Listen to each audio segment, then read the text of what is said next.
Bienvenido a esta siguiente clase en la materia Cómo estudiar e interpretar la Biblia. Estamos estudiando diferentes géneros y hoy nos toca estudiar sobre los salmos y los libros de sabiduría. ¿Qué tal si oramos juntos? Señor, gracias te damos por este momento, por este privilegio de estudiar tu palabra, de conocerla. Señor, porque en tu palabra, Señor, te podemos conocer a ti y podemos ser preparados para servirte y darte a conocer. Te pido que me des entendimiento y me ayudes a poder explicar esta parte de cómo entender los salmos y cómo entender los libros de sabiduría. Padre, te damos la gloria y te pido que este mensaje sea comunicado a diferentes personas y que ellos al conocerte a ti puedan tener vida eterna. En el nombre de Jesús. Amén. Muy bien, pues bienvenido a esta clase de salmos y sabiduría. Estamos estudiando hermenéutica y exégesis y cómo estudiar la Biblia, cómo interpretarla. Y hoy vamos a ver ciertos aspectos de los libros de sabiduría, de los salmos y también los libros de sabiduría que son Job, Proverbios, Cantares, Eclesiastés. Son libros que hablan en una forma quizá un poco diferente a lo que nosotros estamos acostumbrados en nuestro tiempo y cultura, pero son súper importantes. Incluyen las oraciones de Israel y las nuestras, los cantos y los himnos, los proverbios, dichos de sabiduría, pero tienen un propósito de enseñarnos cómo acercarnos a Dios y cómo vivir para Dios de una forma práctica en lo cotidiano. En los salmos encontramos oraciones y cantos que nos ayudan en nuestra adoración, nuestra oración, en nuestra confianza, en los momentos duros y momentos buenos. En los libros de sabiduría encontramos consejos prácticos de cómo desarrollar amistades, de cómo usar nuestro dinero, de cómo vivir en pureza, de cómo confiar en Dios aun cuando no entendemos las cosas. Muchas cosas súper prácticas. Pero diré una cosa antes de entrar a salmos y sabiduría. Estos libros son bellos, son hermosos y son súper profundos y útiles, pero fueron escritos para entenderse en una vida de un creyente que camina con el Señor. ¿Por qué lo digo? Porque hay personas que no conocen a Cristo, no sirven a Jesús, pero usan proverbios o usan salmos para enriquecerse, para X cosas. Y se pueden usar de esa manera, pero no fueron escritos con ese propósito. Fueron escritos para que puedas caminar con Dios mejor y puedas servirle mejor en tu vida cotidiana. ¿Estamos juntos en esto? Ok. Muy bien, los salmos. Los salmos son las oraciones de Israel y las nuestras. Salmos es el único libro de la Biblia que se escribió desde el punto de vista del hombre hacia Dios, pero fue inspirado por Dios. O sea, esa escritura está en la Biblia, pero fue escrito desde la perspectiva, desde el hombre hacia Dios. Casi todo el resto de la Biblia se escribió desde la perspectiva desde Dios hacia el hombre, ya sea en historia o en enseñanza o en doctrina X. Pero Salmos se escribe con palabras de hombres hacia Dios, en oración, en desánimo, en acción de gracias, en victoria, en derrota, en muchas diferentes maneras. Pero los salmos son tan importantes en nuestra vida. Y en los salmos nosotros podemos encontrar como ilustraciones y cumplimiento de Jesús en los salmos. Podemos ver el cumplimiento de ciertas profecías en los salmos. Y los salmos son nuestro vehículo para saber cómo acercarnos a Dios en las buenas y en las malas. ¿Ok? Hay diferentes tipos de salmos, pero todos fueron inspirados por Dios. ¿Ok?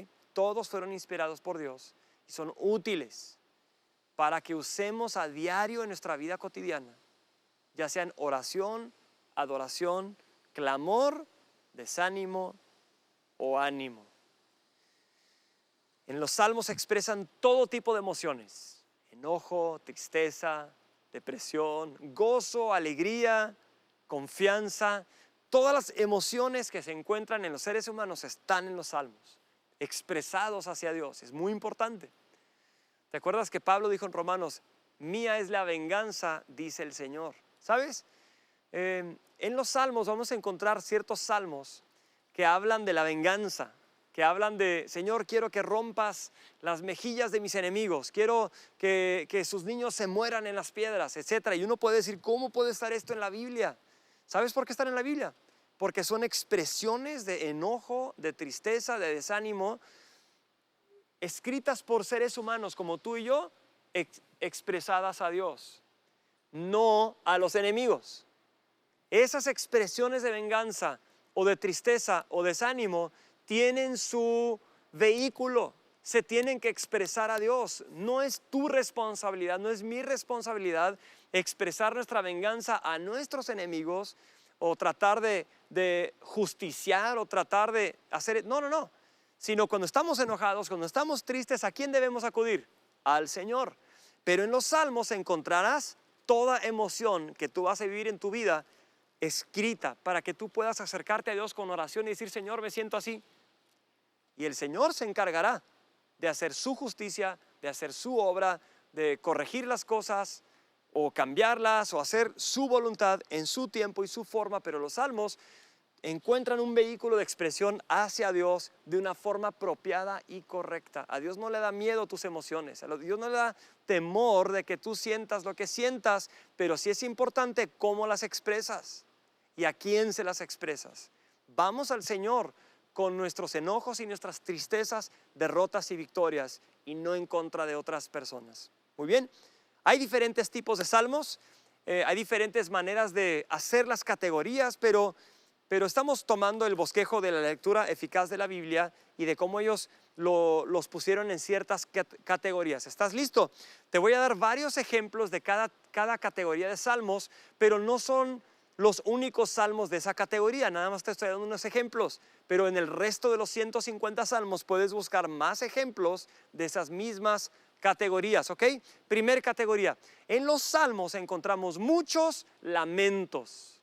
Lamentos individuales y lamentos congregacionales, pero son lamentos. Otra forma de expresarlo es una elegía, o sea, una expresión de angustia, de lamento. Por ejemplo, en Salmos 22, no voy a leer todos los ejemplos que están ahí, pero puedes anotarlos y leerlos más en detalle después. Solamente quiero mencionar algunos ejemplos. Salmos 22, Dios mío, ¿por qué me has abandonado? Lejos estás para salvarme, lejos de mis palabras de lamento. ¿Sí lo viste ahí? En Salmos 22, de 1 a 2. Búscalo en tu Biblia. Y sigue diciendo el salmista, Dios mío, clamo de día y no me respondes. Clamo de noche y no hallo reposo. ¿Alguna vez te has sentido así?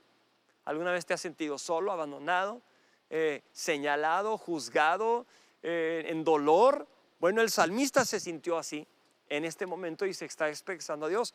Ahora, Salmos 22 es precioso porque aparte de que es una sincera expresión de lamento por parte de un individuo, de David, también ese salmo tiene su cumplimiento en Cristo Jesús, porque Cristo usó este mismo salmo para expresar ese mismo sentimiento de ser abandonado por su Padre cuando estaba en la cruz. ¿Te acuerdas que Jesús dijo, Dios mío, ¿por qué me has desamparado? Entonces, un judío escuchando esas palabras podía entonces ver y decir, wow, ese es. Muy bien, entonces este es un lamento, otro lamento, Salmo 31, nada más los estoy leyendo. Ahí están en la lista los diferentes salmos para que los anotes, los leas más en detalle. Salmo 31, en ti, Señor, busco refugio, jamás permitas que me avergüencen, en tu justicia, líbrame. Y más adelante dice, líbrame de la trampa que me han tendido, en tus manos encomiendo mi espíritu, líbrame, Señor, Dios de la verdad. Este salmo también es por David, expresando un sincero lamento, un sincero clamor, líbrame, Señor. Pero ves también que allí hay unas palabras que Jesús mismo citó también en la cruz, porque dice, en tus manos encomiendo mi espíritu.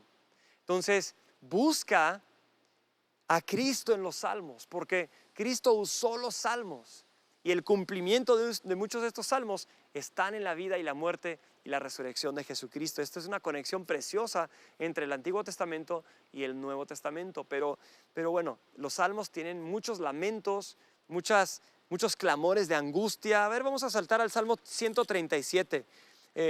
Sería muy fácil evitar ese salmo porque tiene unas palabras que a nuestra cultura y nuestro tiempo son, vamos a decirlo de esta forma, chocantes a nuestra forma de entender lo justo y lo correcto, porque suena como venganza. Mira lo que dice Salmo 137, es un lamento congregacional. Otros son individuales, como Salmo 22. Este dice así: junto a los ríos de Babilonia nos sentábamos, plural. ¿Quiénes son ellos? Son las personas que cientos de años después del rey David, una nación, el sur, o sea, Judá, en desobediencia a Dios y a los profetas que Dios envió, Dios finalmente permite que Babilonia conquiste a los judíos y se los lleve a Babilonia, y ahí están como cautivos en una tierra ajena, lejos de su pueblo, lejos del templo, lejos. Y dice: junto a los ríos de Babilonia nos sentábamos y llorábamos. ¿Ves cómo el contexto es importante entender?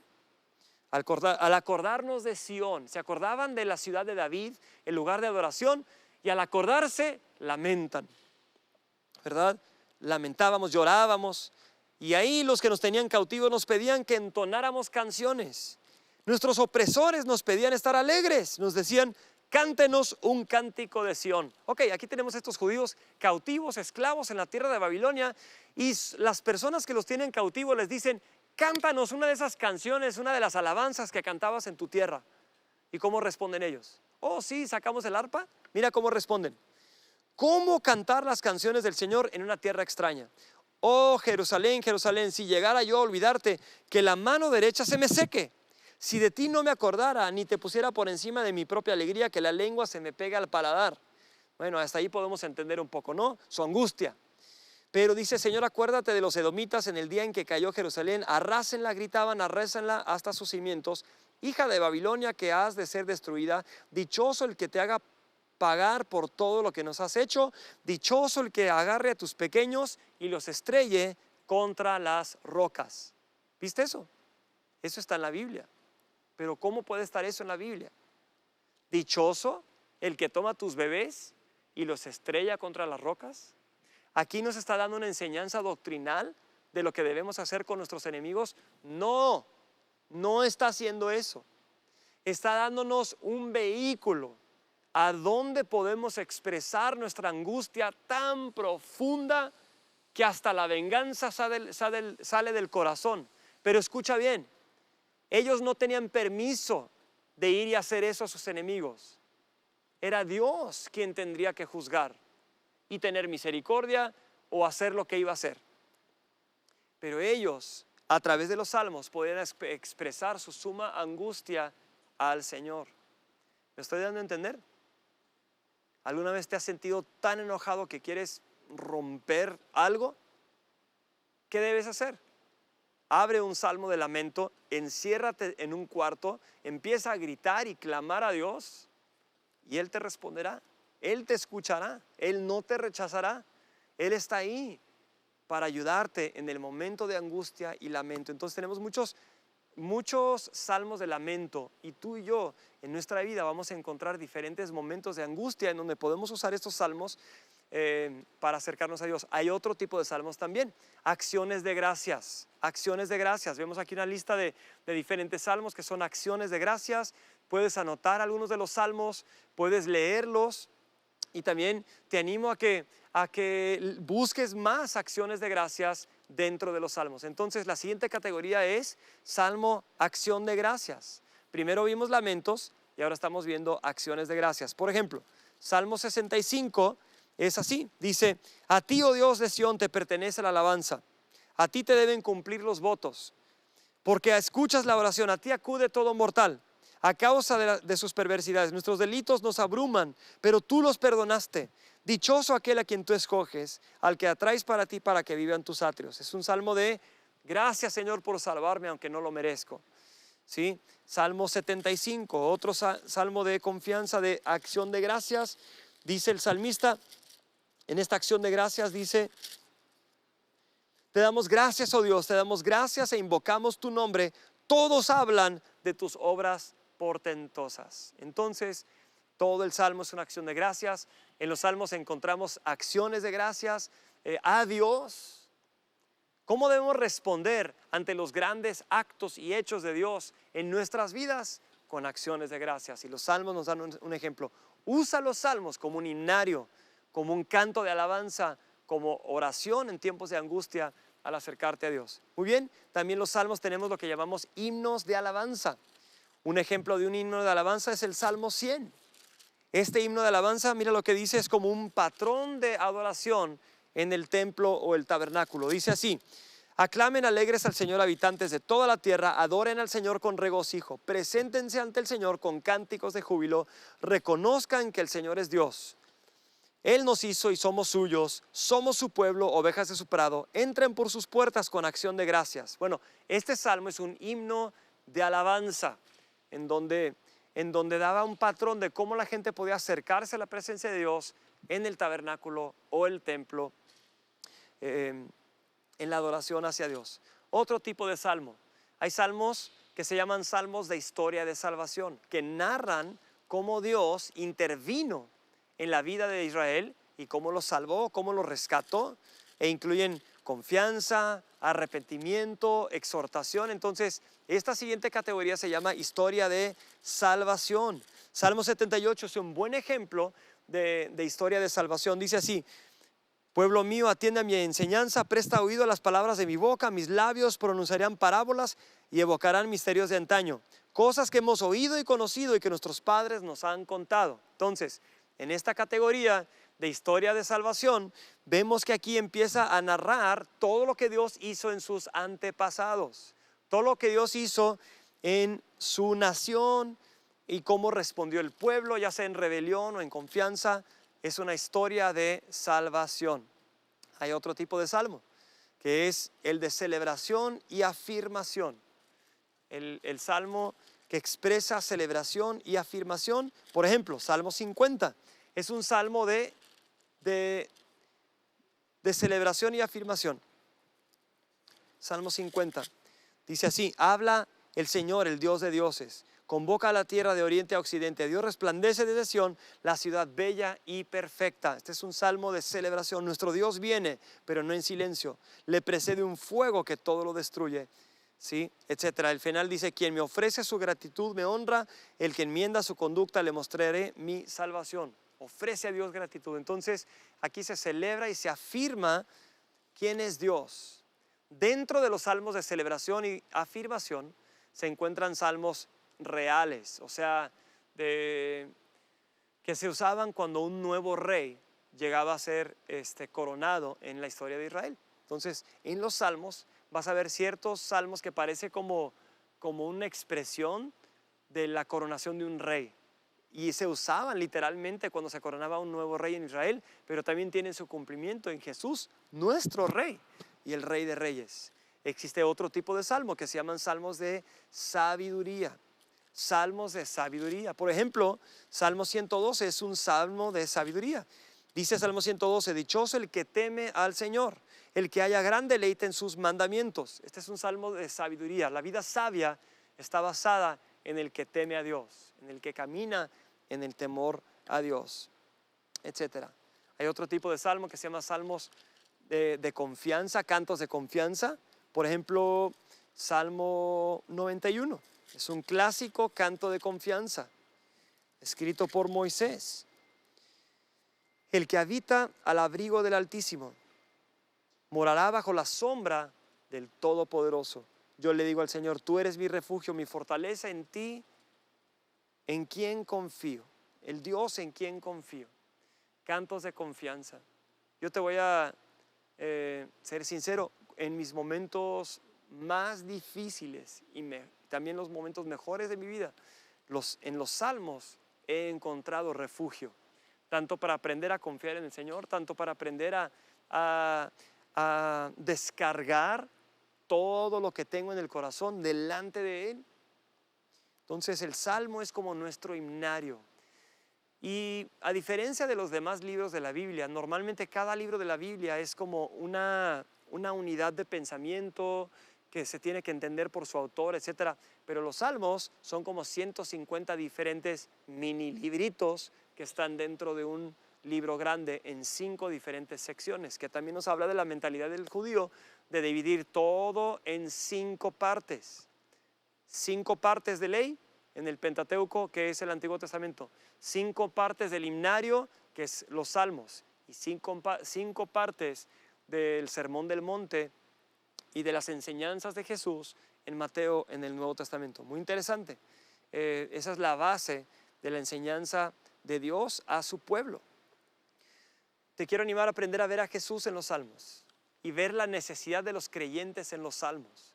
De repente, cuando estés compartiendo de Cristo a otras personas o hablando con otras personas y ellos están enfrentando ciertas necesidades, en los Salmos encontrarás la respuesta para poder compartir con ellos. Mira, vamos a clamar a Dios de esta y esta manera. Muy bien. El único peligro o precaución de los Salmos es que tú pases demasiado tiempo en los Salmos sin pasar tiempo en el resto de las Escrituras y te vuelvas una persona netamente emocional. Los Salmos no son solo emociones, contienen mucha enseñanza, pero tienes que verla y tienes que practicarla, recibirla y vivir aprendiéndola, ¿ok? Muy bien, bueno, hay mucho más que podemos decir acerca de los Salmos, pero yo quiero animarte, lee por lo menos un salmo al día. En tu tiempo de oración, en tu tiempo de adoración, usa los Salmos como una parte cotidiana de nuestra adoración a Dios. Y número 2, usa los Salmos en momentos especiales de angustia, de victoria, de gratitud, de oración, de recordar todo lo que Dios ha hecho, porque te van a ayudar para poder expresar y responder correctamente ante el Dios que nos ama y nos salva y quiere ser reflejado en nosotros y darse a conocer a otros a través de nosotros. Muy bien, entonces los salmos son 150 diferentes salmos y se pueden usar para todo tipo de ocasión en la vida cristiana, en la vida de la iglesia. Tienen su cumplimiento en Cristo y son nuestro vehículo para orar y para adorar a Dios de una mejor manera. Muy bien, también hay otros tipos de libros de sabiduría en el Antiguo Testamento: Job, Proverbios, Cantares y Eclesiastés. Job, Proverbios, Cantares y Eclesiastés. Vamos a empezar con el primero, que es Job.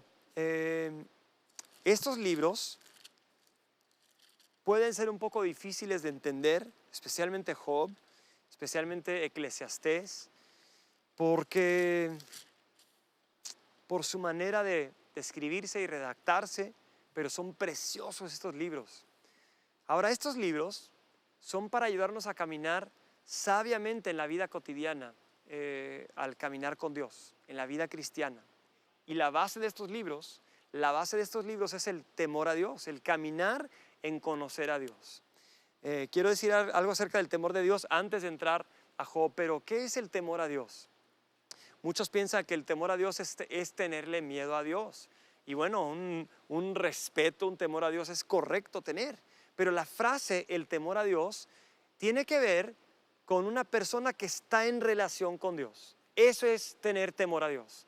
Estar en relación con Él, estar sometido a su autoridad, estar sometido a su voluntad, estar caminando con Él, conocerle, etc. Entonces, un poco más adelante en Proverbios vamos a ver un poco más sobre el temor a Dios. Pero Job, si estás tomando notas, los primeros 2 capítulos de Job nos introducen la historia. ¿Qué es Job? Prácticamente es un libro acerca de un hombre que vive para Dios, que es creyente, es un hombre que busca a Dios, que ora a Dios, pero el diablo entra a la presencia de Dios y le comenta acerca de Job, Dios le dice: ¿has mirado a mi siervo Job? Y como que Dios le da permiso al diablo para que aflija a Job, y Job pierda todas sus posesiones, pierda todos sus hijos y finalmente pierda hasta su salud, excepto a su esposa, y su esposa le dice: maldice a Dios y muérete. Job se queda sin hijos, sin casa, sin dinero, con la condenación y acusación de su esposa y enfermo aparte, rascándose las llagas de su cuerpo con ceniza, y vienen sus amigos para consolarlo. Pero el resto del libro de Job contiene el discurso entre los amigos y Job, y contiene prácticamente, en resumen, las explicaciones de los amigos de Job hacia Job, explicándole por qué está sufriendo. Y le dicen, recuerda que ellos no pueden ver la perspectiva de Dios y ellos solamente están usando sabiduría lógica humana. Entonces podríamos decir que Job es un libro de lógica humana y de cómo Dios no es un Dios cuya sabiduría se somete a la lógica tuya y mía. Voy a decirlo de otra forma. Yo crecí en una parte del mundo donde se creía, si te portas bien, te va a ir bien. Si te portas mal, te va a ir mal. Eso es una mentalidad mexicana. Y claro que hay un principio importante entre siembra y cosecha en nuestras vidas. Eso es evidente. Pero en algún momento has visto a un inocente sufrir, has visto a una persona mala tener éxito. Entonces, no siempre cuadra nuestro pensamiento de sabiduría humana con la sabiduría de Dios, porque la sabiduría de Dios es mucho más alta, es mucho más alta que nuestra sabiduría. Entonces, ¿cuál es un ejemplo de sabiduría humana que es falsa, pero tiene mucha lógica? En el libro de Job, que a final de cuentas Job refuta, pero Dios sobre todo refuta también, diciendo no es esto. Por ejemplo, Job capítulo 4, versículo 1, no lo vas a ver en pantalla, pero lo puedes ver en tu Biblia, anótalo, busca dentro del libro de Job la sabiduría lógica o humana, que después Job refuta y a final de cuentas Dios descarta. Job 4, 2 dice, tal vez no puedes aguantar, es un amigo acusando a Job, que alguien se atreva a decirte algo. Pero ¿quién podrá contener las palabras? Tú que impartías instrucción a las multitudes y fortalecías las manos decaídas, tú que con tus palabras sostenías a los que tropezaban y fortalecías las rodillas de los que flaqueaban, ahora que afrontas las calamidades, ¿no las resistes? ¿Te ves golpeado y te desanimas? ¿No deberías confiar en que temes a Dios y en que tu conducta es intachable? Es como siendo sarcástico. Ponte a pensar, ¿quién que sea inocente ha perecido? ¿Cuándo se ha destruido a la gente íntegra? La experiencia me ha enseñado que los que siembran maldad cosechan desventura. Esta acusación del amigo de Job puede resumir las muchas acusaciones que encontramos en el libro de Job hacia Job. Ahora, déjame hacerte una pregunta. ¿Tiene lógica esto? ¿Quién que sea inocente ha perecido? ¿Ha perecido un inocente? ¿Cuándo se ha destruido a gente íntegra? Un íntegro no es destruido. La experiencia me ha enseñado que los que siembran maldad cosechan desventura. A lo mejor ese principio de cosecha y de siembra y cosecha a la larga sí se va a ver, pero en la vida cotidiana, ¿sabes qué está diciendo aquí? De forma sarcástica le dijo, deberías confiar en que temes a Dios y tu conducta es intachable. En otras palabras, oye, si te va tan mal, Job, entonces ¿cómo puedes decir que eres intachable? Porque al que le va mal es porque hizo algo mal. Dicho a la mexicana, ¿qué hiciste, Job, para que Dios te hiciera esto? ¿Me explico? Y esta es sabiduría humana y lógica, pero los caminos de Dios son más altos que nuestros caminos. Y aquí en Job vemos que el inocente sí puede sufrir y el malvado sí puede prosperar. Lo vemos en otras partes de la Biblia también, Salmo 73, en otras partes de las Escrituras. Esto refuta toda filosofía humana y lógica que trata de explicar lo que Dios debe hacer. Los caminos de Dios son mucho más altos. Es interesante notar que los amigos de Job vienen, lo acusan y en otras palabras le dicen, Job, algo hiciste para que Dios te hiciera esto, confiésalo. Y Job defiende su integridad. No, yo no hice nada, soy inocente.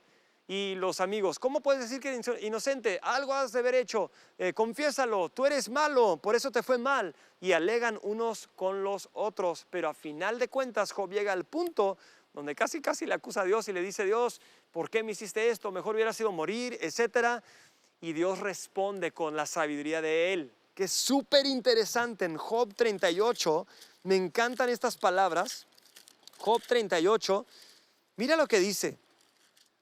Dios permite que el diablo haga todo eso a Job. Dios permite que los amigos vengan a acusar a Job y a señalarlo en su inocencia.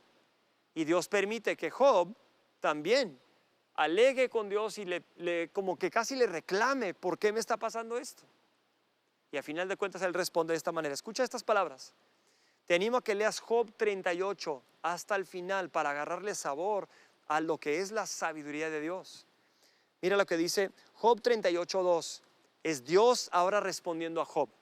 Después que los amigos acusan a Job y Job se defiende ante sus amigos, mira lo que dice Dios a Job. Le dice: ¿quién es este que oscurece mi consejo con palabras carentes de sentido? Prepárate a hacerme frente y te cuestionaré y tú me responderás. O sea, hace unos momentos vemos que Job le estaba cuestionando a Dios y ahora Dios le dice a Job: a ver, vente. Ahora yo te voy a cuestionar, tú me vas a responder a mí. ¿Dónde estabas cuando puse las bases de la tierra? Dímelo si de veras sabes tanto. Seguramente sabes quién estableció sus dimensiones y quién tendió sobre ella la cinta de medir.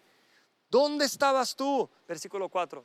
Y el resto del capítulo y el siguiente capítulo, tan importante. Por ejemplo, versículo 31. ¿Acaso puedes atar los lazos de Pléyades o desatar las cuerdas que sujetan a Orión? Está hablando de las estrellas. ¿Puedes hacer que las constelaciones salgan a tiempo? ¿Puedes guiar a la osa mayor y a la menor? ¿Conoces las leyes que rigen los cielos? Wow, ¿puedes establecer mi dominio sobre la tierra? ¿Sabes qué está diciendo Dios aquí? Mi sabiduría es mucho más alta que la tuya y no se rige por lo que tú piensas que es lógico. ¿Eres tú quien alimenta a los cuervos?, dice Dios. ¿Sabes cuándo las íbices tienen sus crías? Mira, versículo 26 de Job 39. ¿Es tu sabiduría la que hace que el halcón vuele? ¿Acaso por tus órdenes remonta el vuelo del águila? Mira, estas palabras de Dios a Job son tan importantes a nuestra cultura. ¿Sabes por qué? Porque en esta cultura todos se creen Dios.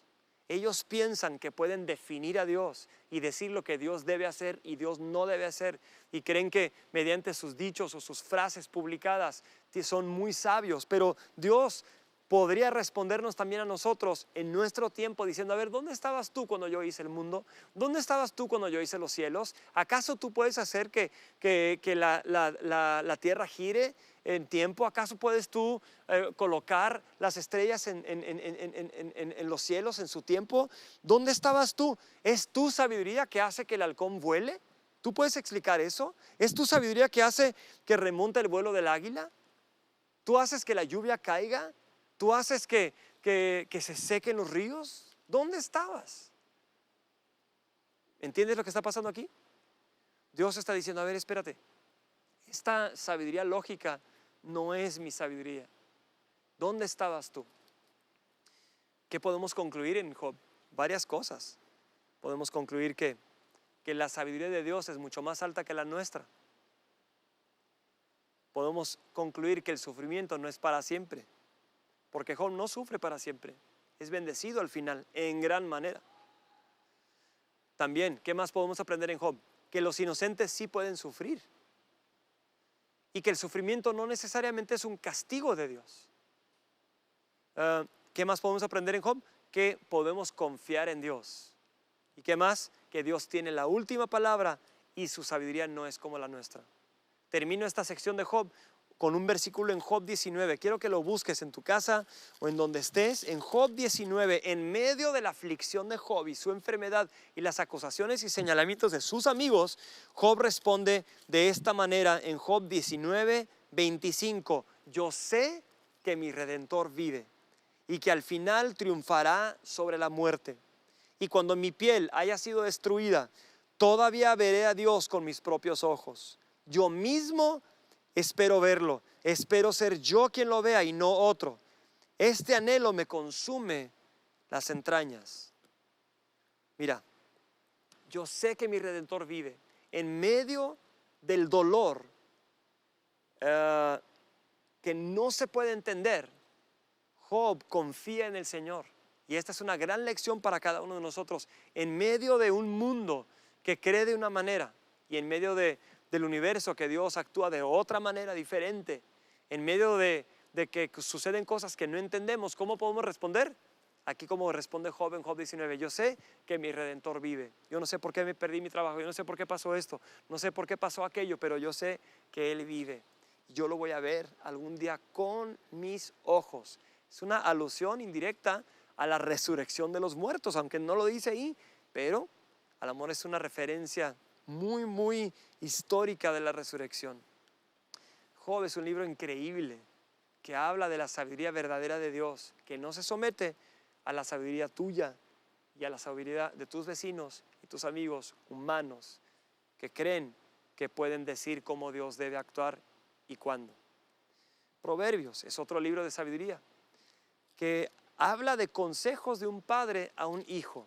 En el libro de Proverbios es otro libro de sabiduría, está después de los Salmos. Y es tan importante Proverbios porque habla de los consejos de Salomón principalmente y de otros reyes, pero a su hijo.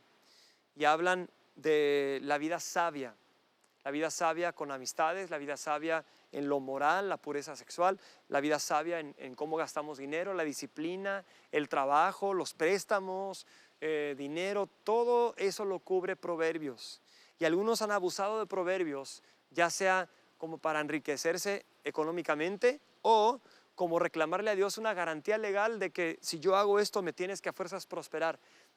Proverbios no está dando una garantía legal, Proverbios está enseñando cómo se vive una vida sabia. Y la base de la vida sabia en lo práctico y lo cotidiano, con amistades, con nuestro dinero, con nuestra vida moral, se basa en lo que se llama en la Biblia el temor a Dios. Entonces, Proverbios 1:7 es clave. Dice, el temor del Señor es el principio del conocimiento, sabiduría. Los necios desprecian la sabiduría y la disciplina. Los necios desprecian la sabiduría y disciplina. Entonces, el temor de Dios es del principio, la base, el fundamento de una vida sabia. Y todo lo que escribe Proverbios de cómo vivir tiene que ver con esa base del temor a Dios. En otras palabras, de nada sirve leer un dicho de cómo trabajar y cómo hacerte rico si no temes a Dios, porque el propósito de este libro en verdad es para usarlo en el contexto de una vida en el temor de Dios. ¿Qué otras cosas podemos? Entonces, la base de todo Proverbios es vivir una vida en temor a Dios. ¿Y qué significa una vida en temor a Dios? O una vida, o el temor de Dios, significa una vida en relación a Dios. Suena medio raro eso, ¿verdad? ¿Qué significa una vida en relación con Dios? Significa una vida sometida a su voluntad, una vida sometida a su palabra, una vida caminando con Él, una vida viviendo para Él, una vida habiendo respondido en fe y en arrepentimiento a Él. Esa es una vida en relación con Dios. No es como el mundo piensa que es una vida en relación con Dios, que yo vivo como yo quiera, pero platico con Dios cuando lo necesito. Eso no es tener relación con Dios. Tener relación con Dios, vivir en relación con Él, es ser su hijo y que Él sea nuestro Padre, haber sido perdonados después de arrepentirnos y creer en Él, estar sometido a su voluntad, caminando con Él, arrepintiéndonos cuando cometemos un error o pecado y viviendo en el temor a Él. Eso es temor a Dios. Y el fruto del temor a Dios es una vida sabia. Pero la sabiduría, vamos a decirlo de esta forma, la sabiduría es la aplicación correcta del conocimiento. No es suficiente solamente conocer en mi cabeza las cosas acerca de Dios o la vida sabia. La verdadera sabiduría se basa en el temor a Dios, estar en relación con Dios, pero se vive cuando yo aplico a una situación cotidiana lo correcto, ¿ok? Entonces, la base de sabiduría es el temor a Dios y la sabiduría verdadera es la correcta aplicación del conocimiento. Entonces, yo no puedo decir que soy sabio solamente porque tengo memorizado muchas verdades. No, cuando las aplico en mi vida cotidiana, ese es el sabio que está viviendo en el temor a Dios. Muy bien, quiero animarte a que busques en los proverbios 4 diferentes tipos de hombres o personas, mujeres, hombres. 4 diferentes tipos de personas vas a encontrar en los proverbios.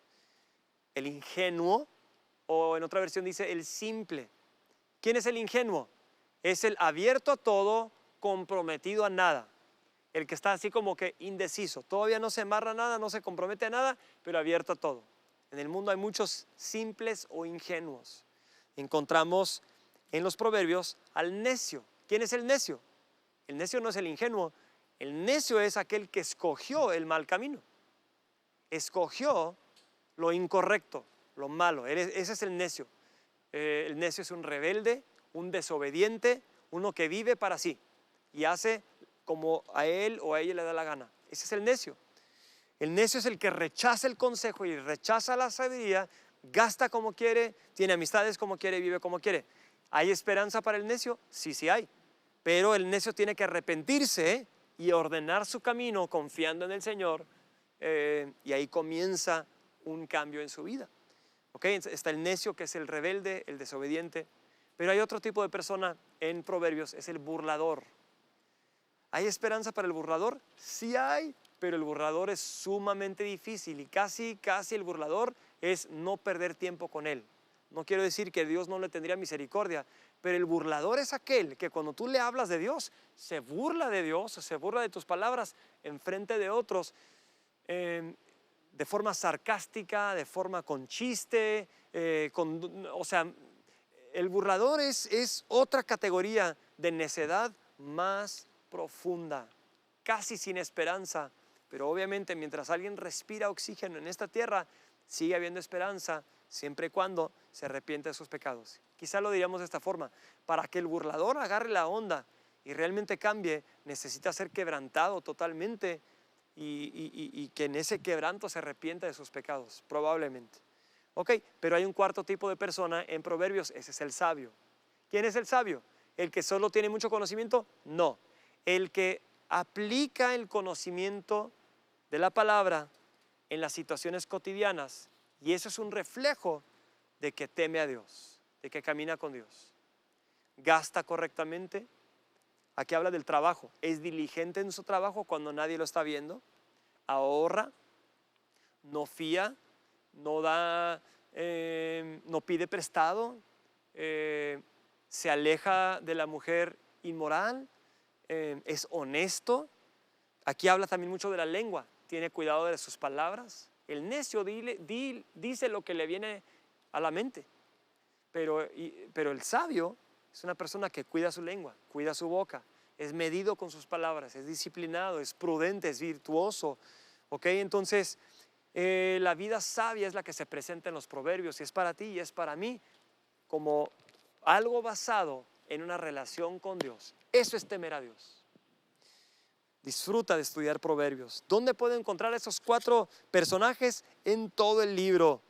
Pero busca en el capítulo 1, donde dice versículo 20, clama la sabiduría en las calles. Versículo 21, clama en las esquinas de las calles transitadas, a la entrada de la ciudad razona.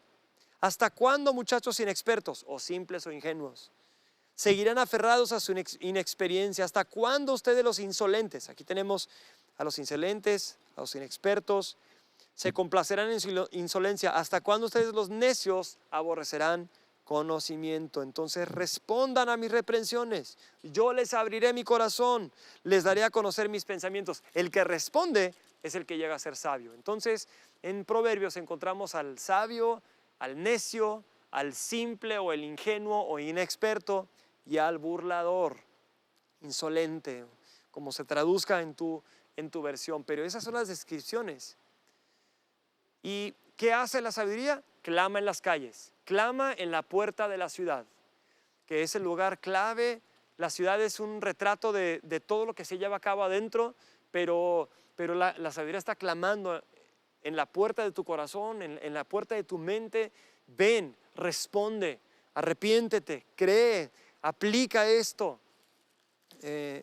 Proverbios es un libro de sabiduría práctica en la vida cotidiana, basada solamente en el temor a Dios. Rápidamente, antes de cerrar, Cantares y Eclesiastés. Cantares, ¿qué es? Es un libro de amor, es un retrato de una historia de amor entre el rey, la mujer que lo ama, y es esa historia en donde se buscan y después ella se separa y lo busca y él ya no está, y todo eso. Obviamente es una ilustración del amor entre Cristo y su iglesia, pero es verdaderamente una historia de amor entre un hombre y una mujer. Literalmente es eso, y también es un retrato perfecto de una descripción de cómo debe ser el amor entre un hombre y su esposa, entre una esposa y su marido en el matrimonio.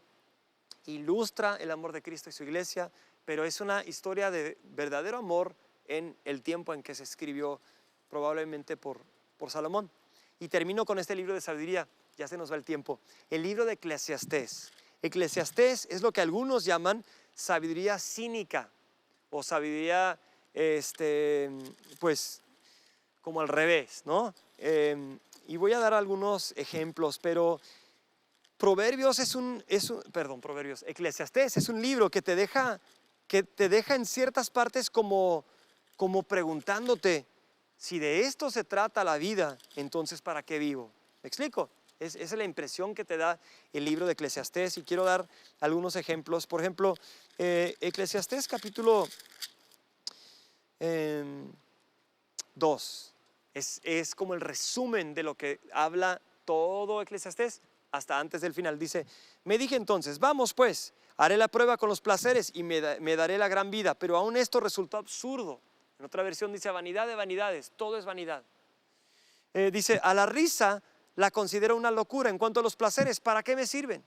Quise luego hacer la prueba de entregarme el vino, si bien mi mente estaba bajo control de la sabiduría, y de aferrarme a la necedad, hasta ver qué de bueno le encuentra al hombre a lo que hace bajo el cielo durante los contados días de su vida. Realicé grandes obras, me construí casas. ¿Ves la diferencia? Cuando yo vivo para mí, construyéndome casas para mí, cuando yo vivo sin tener una relación con Dios, aún las cosas que parecen correctas en lo humano, lo exitoso entre lo humano, lo placentero entre lo humano, resulta en algo absurdo y algo que te deja totalmente vacío. Realicé grandes obras, me construí casas, me planté viñedos, cultivé mis propios huertos y jardines. En ellos planté toda clase de árboles frutales. También me construí aljibes para irrigar árboles que de ahí crecían. Me hice de esclavos y esclavas, etcétera, etcétera, etcétera. Versículo 8: amontoné oro y plata y tesoros que fueron de reyes y provincias. Me hice de cantores y cantoras. Disfruté de los deleites de los hombres. Formé mi propio harén. Me engrandecí en gran manera, más que todos los que me precedieron en Jerusalén. Además, la sabiduría permanecía conmigo. No le negué a mis ojos ningún deseo. ¿Qué es esto?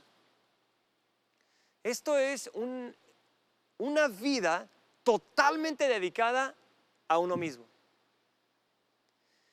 Y aunque es un libro que parece decir cosas sabias, ¿es sabio trabajar? ¿Es sabio disfrutar la vida? Sí, pero si lo haces extrayendo el temor a Dios, que es estar en relación con Dios, sometido a su voluntad, caminando con Él, ¿qué resultado tendrás de una vida así? Es algo vano y absurdo y desesperante. Eso sería como Proverbios sin el temor a Dios. Pero aquí: no le negué nada a mis ojos, ningún deseo, ni a mi corazón privé de placer alguno, sino que disfruté de todos mis afanes. Solo eso saqué de tanto afanarme. Consideré luego todas mis obras y trabajo que había costado realizarlas, y vi que todo era absurdo, un correr tras el viento, y que ningún provecho se saca en esta vida. ¿Para qué vivo? Mejor aquí termino. Bueno, hay un pero. Consideré luego todas mis obras que había realizado, todo era absurdo, un correr tras el viento, y que ningún provecho se saca en esta vida. Sin Dios, eso es cierto. Sin el temor a Dios, eso es verdad. Es absurdo. Puedes acumular riquezas y a final de cuentas vas a morir y todo se pierde. El pero está en el capítulo 12. Bueno, al final del capítulo 11, iniciando el 12 de Eclesiastés. En otras palabras, es una sabiduría cínica. Vanidad de vanidades, todo es vanidad, y ciertas cosas correctas ahí adentro, pero a final de cuentas es un resumen de todo es absurdo, todo es vano. ¿Para qué trabajé si todo se va a acabar? Pero si haces esto, lo que dice al final, entonces la vida sí tiene sentido. Sin Dios no tiene sentido. Y dice Eclesiastés 11:9, dice: alégrate, joven, en tu juventud. Deja que tu corazón disfrute de la adolescencia. Sigue los impulsos de tu corazón y responde al estilo de ojos. Pero toma en cuenta que Dios te juzgará por todo esto. Aleja de tu corazón el enojo, echa fuera de tu ser la maldad, para confiar en la juventud y en la flor, porque confiar en la juventud y la flor de la vida es un absurdo. Y al final dice esto, versículo 6: bueno, el 1 y el 6 del Eclesiastés 12, acuérdate de tu Creador en los días de tu juventud. Acuérdate de tu Creador. Y concluye el libro de Eclesiastés diciendo esto: teme a Dios y cumple sus mandamientos, porque esto es todo para el hombre. Teme a Dios y cumple sus mandamientos, porque esto es todo para el hombre. Pues Dios juzgará toda obra, buena o mala, realizada en secreto. Y con esto termino. Eclesiastés es un libro que parece desesperante al principio, pero tienes que llegar hasta el final. Sin el temor a Dios, sin conocer a Dios, la vida es absurda y es vana y no sirve para nada. Pero si te acuerdas de tu Creador, si te acuerdas de Dios, si lo temes y guardas sus mandamientos, entonces la vida sí tiene sentido. Tu trabajo tiene sentido, tu esfuerzo tiene sentido, tu familia, todo tiene sentido cuando el temor a Dios está presente, cuando te acuerdas de Dios y lo reconoces a Él en todos tus caminos. Bueno, estos son algunos tips para tratar de entender mejor los libros de sabiduría, tanto los salmos como los libros de sabiduría. Espero que esto te ayude al estudiar más estos libros de la Biblia. Nos vemos en la siguiente clase.